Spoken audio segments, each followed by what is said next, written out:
Perkenalkan, kami dari kelompok 3. Di sini kami membahas bab 3, yaitu ada menggunakan media sosial. Pertama-tama kami perkenalkan diri dulu. Yang pertama saya Wahyu Budi Pranata. Dan Muhammad Evan Rahman. Saya Muhammad Fikri Tanjung. Yang pertama saya Evan Citra Dewa. Dari saya juga.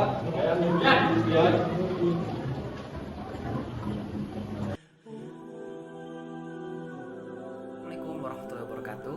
Nah, jadi di sini saya akan menjelaskan tentang makna dari media sosial. Apa sih itu media sosial?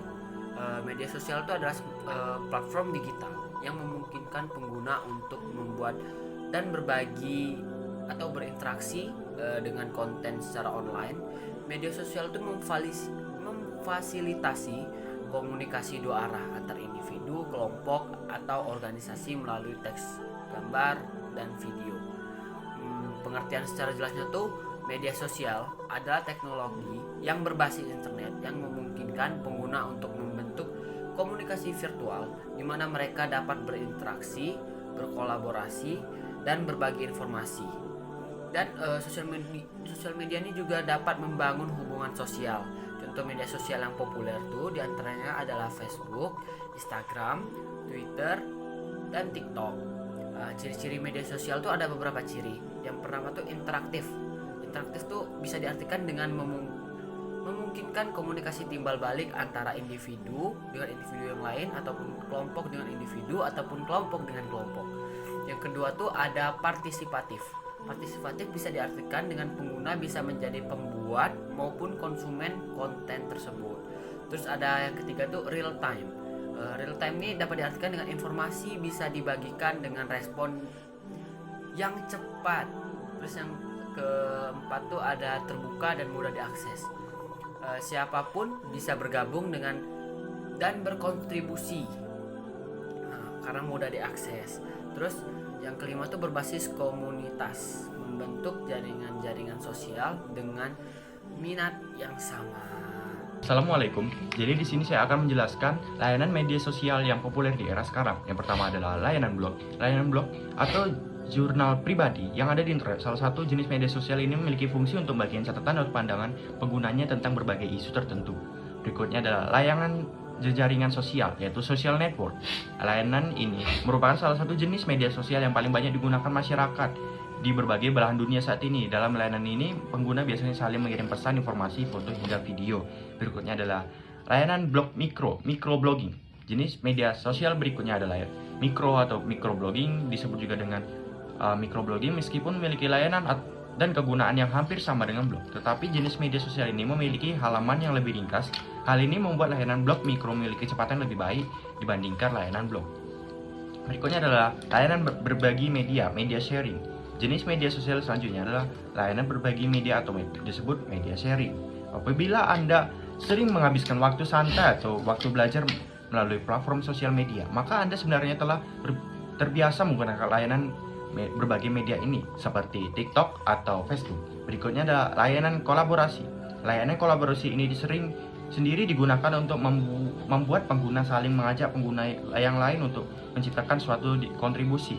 Tidak hanya mengajak, tetapi dalam kolaborasi ini pengguna biasanya juga diperbolehkan untuk membuat konten sekaligus melakukan koreksi terhadap isi konten dari anggota situs tersebut. Salah satu contohnya yang populer yaitu Wikipedia atau Wikifandom. Layanan forum. Jenis media sosial ini memang dikenal memiliki bentuk yang klasik. Jenis layanan forum ini dapat dikatakan sebagai salah satu jenis media yang telah lama muncul dan dikenalkan luas sejak lama. Layanan forum sendiri dapat digunakan oleh pengguna sebagai tempat untuk berbincang atau berbagai hal topik secara ekspresif bersama pengguna lain. Contohnya seperti saya sebut lagi Wikifandom atau Wikipedia. Terima kasih. Wassalamualaikum warahmatullahi wabarakatuh. Kelas selanjutnya yaitu poin tentang adab bermedia sosial. Secara bahasa, adab artinya adat istiadat. Ia menunjukkan suatu kebiasaan, etika, pola perilaku yang ditiru dari orang-orang yang dianggap sebagai model. Secara istilah, adab adalah kebiasaan dan aturan tingkah laku praktis yang mempunyai muatan nilai baik yang diwariskan dari satu generasi ke generasi berikutnya. Pesan dari Hendra Setiawan. Lebih lanjut, ia menyatakan bahwa media sosial merupakan konten online yang dibuat dengan teknologi penerbitan yang sangat mudah diakses dan terukur. Adab menggunakan media sosial adalah suatu sikap dan perilaku yang harus didepankan ketika berinteraksi dengan orang lain menggunakan media sosial. Berikut ini beberapa adab bermedia sosial. Yang pertama yaitu harus dilandasi dengan niat yang baik. Yang kedua, memiliki teman yang baik. Yang ketiga, meneliti fakta atau kebenaran informasi yang diterima. Yang keempat, menyampaikan informasi tanpa rekayasa atau manipulasi. Dan yang kelima, menyampaikan informasi dan berkomentar dengan baik. Yang keenam, menghindari penggunaan bahasa yang menyinggung dan menyakiti orang lain. Yang ketujuh, bersikap bijak. Dan yang kedelapan, dapat mengambil hikmah kebaikan dan mengajak kepada kebaikan. Assalamualaikum warahmatullahi wabarakatuh. Perkenalkan, nama saya Muhammad Adlan Fairuz Zulman dari kelas 11-8. Di sini saya akan membacakan ayat dan hadis mengenai rambu-rambu dalam berinteraksi di media sosial. Yang pertama ada Quran surat Al-Hujurat ayat ke-6, yaitu Bismillahirrahmanirrahim. Ya ayyuhallazina amanu inu ja'akum fasikum binaba'in fatabayanu an tusibu qauman bijalatin fatusibu ala ma fa'altum nadimin. Yang artinya, wahai orang-orang yang beriman, jika seorang yang fasik datang kepadamu membawa suatu berita, maka telitilah kebenarannya agar kamu tidak mencelakakan suatu kaum karena kebodohan yang kamu akhirnya menyesali perbuatanmu itu. Quran surat Al-Hujurat ayat ke-6. Lalu ada hadis yang diriwayatkan oleh Muslim, yaitu Rasulullah SAW memberi arahan dalam penggunaan media sosial sebagai berikut. Bismillahirrahmanirrahim. An Nabil Khair annahu sami'a Abdullah ibn Amr bin al-Asi yaqulu inna rajulun sa'al Rasulullah sallallahu alaihi wasallam ayyal muslimina khairu qalaman salimah muslimuna min lisanihi wa yadihi. Yang artinya dari Abu Al-Khair bahwa dia mendengar Abdullah bin Amr bin Al-As, keduanya berkata, sesungguhnya seorang laki-laki bertanya kepada Rasulullah sallallahu alaihi wasallam, muslim yang bagaimana yang paling baik? Dan beliau menjawab, yaitu seorang muslim yang orang lain merasa aman dari gangguan lisan dan tangannya. Hadis riwayat Muslim. Jadi itu saja yang dapat saya sampaikan. Wassalamualaikum warahmatullahi wabarakatuh. Dampak positif penggunaan media sosial yaitu yang pertama sebagai media promosi dan pemberitahuan informasi secara up to date serta manfaat hiburan lainnya. Yang kedua, manfaat sarana untuk mengembangkan keterampilan serta ilmu pengetahuan dan sosial. Yang ketiga, sebagai sarana komunikasi penggunaan jejaring sosial ke seluruh penjuru dunia. Yang keempat, penyalur hobi. Yang kelima, mendapatkan informasi terkini. Yang keenam, menambah wawasan. Terus dampak negatif penggunaan media sosial. Yang pertama, berkurangnya interaksi secara langsung atau tatap muka dengan lingkungan sekitar atau keluarga dan masyarakat. Yang kedua, tumbuhnya sikap hedonisme dan konsumtif. Yang ketiga, malas belajar, beraktivitas fisik atau olahraga sehingga dapat menimbulkan penyakit. Yang keempat, kejahatan dunia maya atau cybercrime. Yang kelima, menumbuhkan sikap individu mementingkan diri sendiri.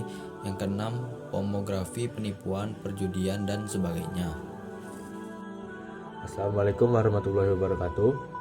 Perkenalkan, nama saya Kevin Gustian dari kelas 11-8, absen 18. Di sini saya akan menjelaskan beberapa hal yang dapat diterapkan dalam menggunakan media sosial agar tetap nyaman. Yang pertama, dalam interaksi sosial di media sosial, saling menghormati dan menghargai antara anggota grup, menggunakan bahasa yang santun dan tidak menyinggung perasaan anggota dalam media sosial. Yang kedua, menghindari update status atau mengupload berita yang berburu sangka atau suzon, mencari-cari kesalahan orang lain atau tajasus dan menggunjing orang lain. atau ghibah. Hal ini sesuai dengan firman Allah Subhanahu wa taala di dalam Quran surat Al-Hujurat surat ke-49 ayat 12. Yang ketiga, gunakan media sosial yang sehat dengan mengupload status atau informasi di grup yang bermanfaat bagi anggota. Hindarkan status atau komentar yang menyinggung sara atau suku, agama, ras, dan antar golongan. Selain itu, jangan ada muatan radikalisme, intoleransi, kekerasan, dan terorisme. Yang keempat, apabila dalam interaksi di media sosial ada perbedaan pendapat, anggota grup harus saling menghormati, utamakan persatuan, jangan sampai perbedaan pendapat di grup berdampak pada hubungan secara langsung maupun tidak langsung. Yang kelima, tidak memproduksi dan menyebarkan berita bohong atau hoax dan ujaran kebencian atau hate speech di media sosial. Mungkin itu saja yang dapat saya sampaikan. Wassalamualaikum warahmatullahi wabarakatuh. Di sini saya akan menjelaskan materi terakhir, yaitu hikmah mematuhi adab bermedia sosial. Ada beberapa hikmah yang akan Anda dapatkan apabila mematuhi adab dalam bermedia sosial, yaitu sebagai berikut. Yang pertama yaitu terhindar dari berita hoaks, dan yang kedua mendapatkan kepercayaan dari orang lain, dan yang ketiga orang lain merasa nyaman ketika melakukan silaturahmi dengan kita di media sosial, dan yang terakhir yaitu terjalin hubungan yang harmonis dengan sesama.